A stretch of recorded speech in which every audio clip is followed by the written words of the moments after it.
500 গ্রাম মাটনে প্রথমে হলুদ গুঁড়ো, ধনে গুঁড়ো, জিরে গুঁড়ো, লঙ্কা গুঁড়ো,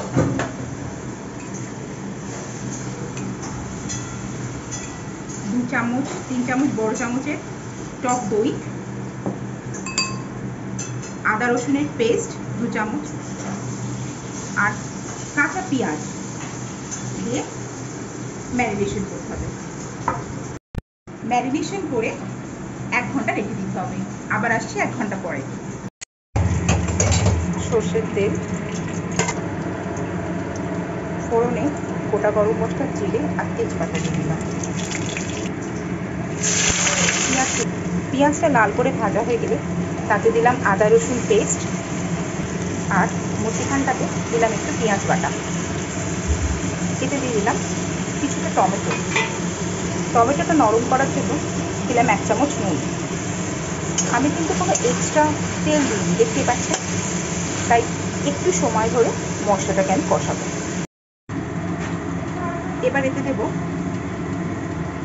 হলুদ গুঁড়ো, লঙ্কা গুঁড়ো,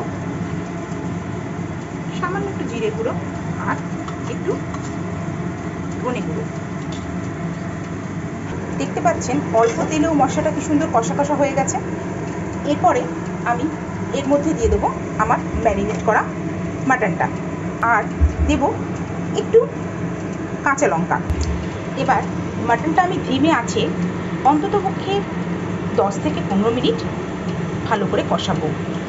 তাতে এটা তলাটাও লেগে যাবে না আর অতিরিক্ত তেল এক্সট্রা করে আর দেওয়ার প্রয়োজন হবে না।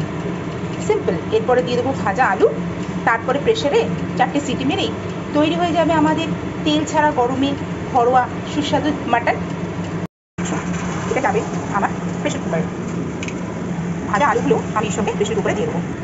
এতে দেবো একটু গরম জল আর এবার আমি 4টে 5 প্রয়োজন মতন সিটি মারবো।